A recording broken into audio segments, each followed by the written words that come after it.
وجعلنا الليل لباسا وجعلنا النهار معاشا وبنينا فوقكم سبعا شدادا আল্লাহ বলেন বান্দারা শোনো, আমি তোমাদের জন্য রাত্রিকে অন্ধকার করে তৈরি করেছি, দিনকে আমি উজালা করে তৈরি করেছি।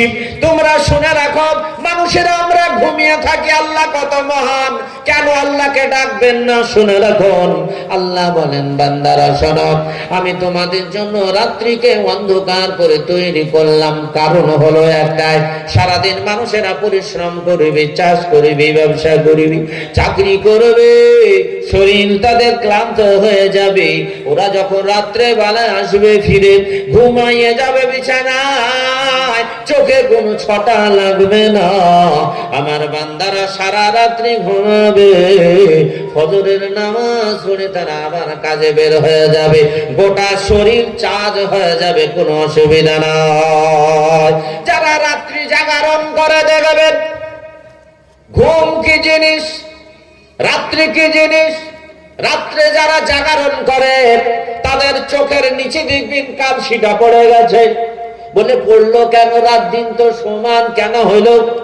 দিনের বেলায় সারাদিন যদি ঘুমান, রাত্রের ঘুমের মতো কোনোদিন হবে না।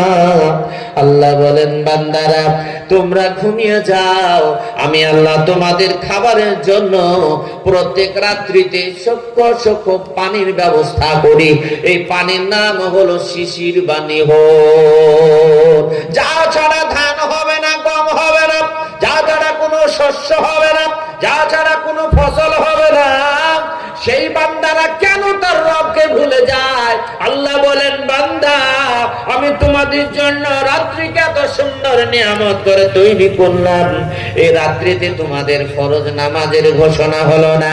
দেখেন মাগরিবের 1 ঘন্টা পরে এশার নামাজের রক্ত আসে, এশার নামাজের পর থেকে আর ফরজ নামাজের কোনো হুকুম নাই। একেবারে শুভ সাদে সূর্য ওঠার আগে সকালবেলায় ফজরের নামাজ আল্লাহ তা আবার দিলেন 2 রাকাত। আল্লাহ কত মহান।